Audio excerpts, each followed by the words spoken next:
Acho que mudou, não só para mim, mas pro clube todo, para a cidade. Confiança nova, acho que foi muito importante. E eu acho que minha dedicação também. When Steve Bruce admitted that Joelinton was not like other strikers, he had no idea how right he was. Let's flash back to 2014. In the year that Brazil hosted the World Cup, people didn't know it at the time, but Joelinton was making his debut in the Brasileiro Serie A for Sport Recife, which is the first domino to fall in this remarkable story. There were high hopes for the then striker Joelinton, who earned 4 caps for Brazil's under-17s, but what Joelinton didn't know was that these international caps would be the last for 11 years. After only 12 matches and 3 goals for Sport Recife, it prompted Hoffenheim to take a gamble. His move to Hoffenheim in 2015 only saw him play 1 minute of football that season in a cameo appearance against Schalke. What nobody could have predicted at the time was that his then teammate, who also played in this match, Fabian Schär, would be reunited with Joelinton a few years later. As steamy as this story is, I'm also recording this video on the hottest day of the year in the roof of my house. So if I do sweat a touch, forgive me. After struggling to break through into Hoffenheim's first team, Joelinton was shipped out to a country that is known for allowing youngsters to thrive. Welcome to Austria!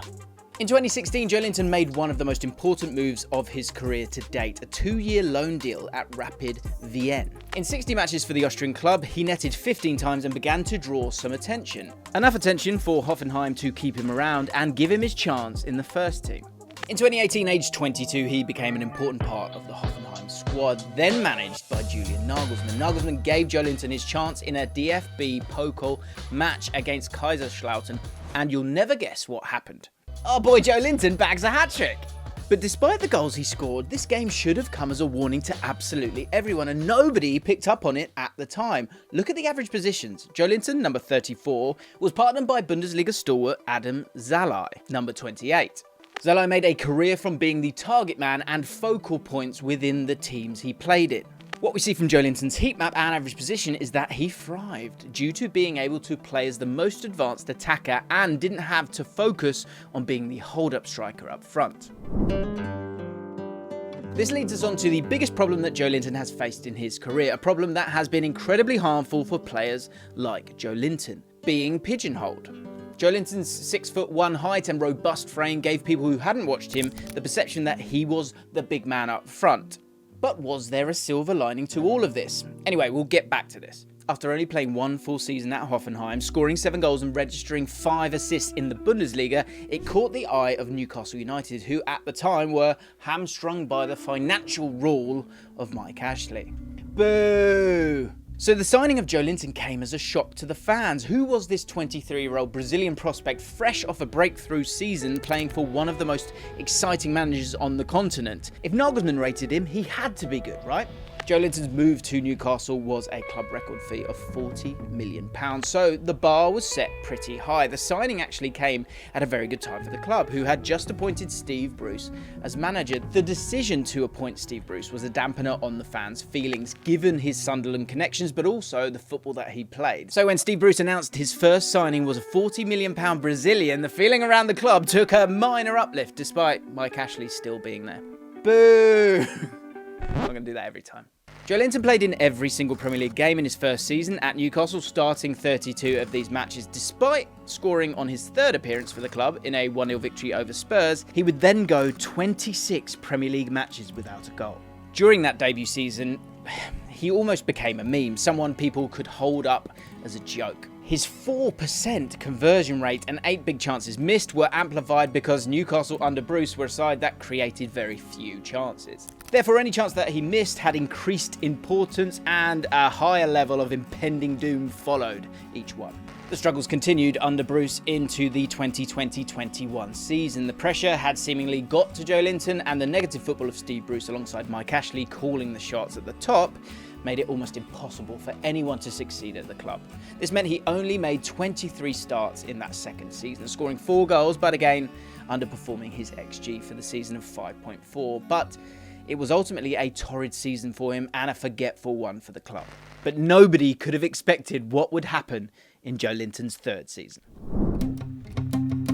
In October 2021, PIF, the Public Investment Fund, took control over Newcastle, and with that came a once-in-a-generation change at the club. But with all this money coming in, we still had no clue as to how they would operate. Would they sign megastars? Who would they replace Steve Bruce with? Well, the answer shocked a few, with the club appointing Eddie Howe after a few weeks of searching.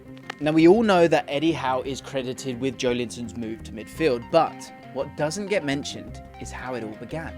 The 30th of November 2021, one of the most important dates in Newcastle's recent history. Don't believe me? Head into the comments. I bet there's a few Newcastle United fans who'll back me up on this one.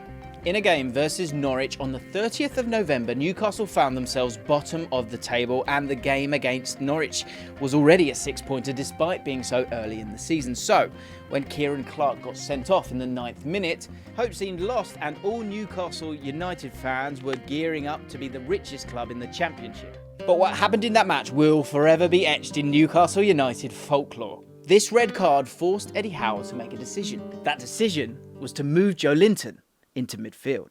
So Joelinton's rise to prominence as a midfielder took a while for the general fan to realise, but the match that demonstrated that Joelinton 2.0 had arrived was against Manchester United at St James's Park, and when we're talking about bossing a midfield, we should always be referring to this performance. 3 interceptions, 4 tackles, and 4 key passes are an insight into the way that Joelinton started to get us to believe. So what did this mean for Newcastle? The battle between Liverpool and Manchester City at the top of the table meant that Newcastle's resurgence from 19th at Christmas to finishing 11th on a comfortable 49 points went somewhat unnoticed. But one of the main drivers that allowed Eddie Howe to turn their situation around was the emphasis on physicality. Joelinton in midfield, Dan Burn coming to the club, Callum Wilson up front, and of course, Joelinton's mate from back in the day, Fabian Schär. This physicality has been the cornerstone of what Eddie Howe has built his success at Newcastle with. It's no coincidence how he managed to turn the side around by utilising the profiles within the squad whilst adding some players here and there. He has also been vital in believing in his players and making them think that they're capable of achieving what Newcastle want to be as a club. The belief they show is evident in every game, and their fighting spirit on the pitch is the perfect demonstration of how the city of Newcastle is as a place. A hard-working group of people that football is everything to. We don't even question Joelinton's place at the top of the Premier League midfielders anymore. He's now also a Champions League player and will be able to stake his claim at Europe's top table very, very soon. And his physical skill set, energy and quality to maintain possession will be an awkward problem for oppositions to solve.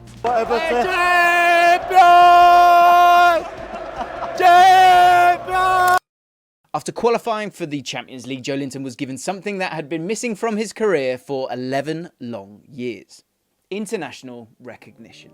Over the summer, his performances were rewarded with a Brazil call-up. Joelinton now has icon status at Newcastle because he is the embodiment of all the tough times the club have gone through, whilst also being the biggest example that it doesn't always have to be bad, and that tough people can outlast a tough time. The guy's the perfect metaphor for Newcastle, and that's why he will always be a hero to them.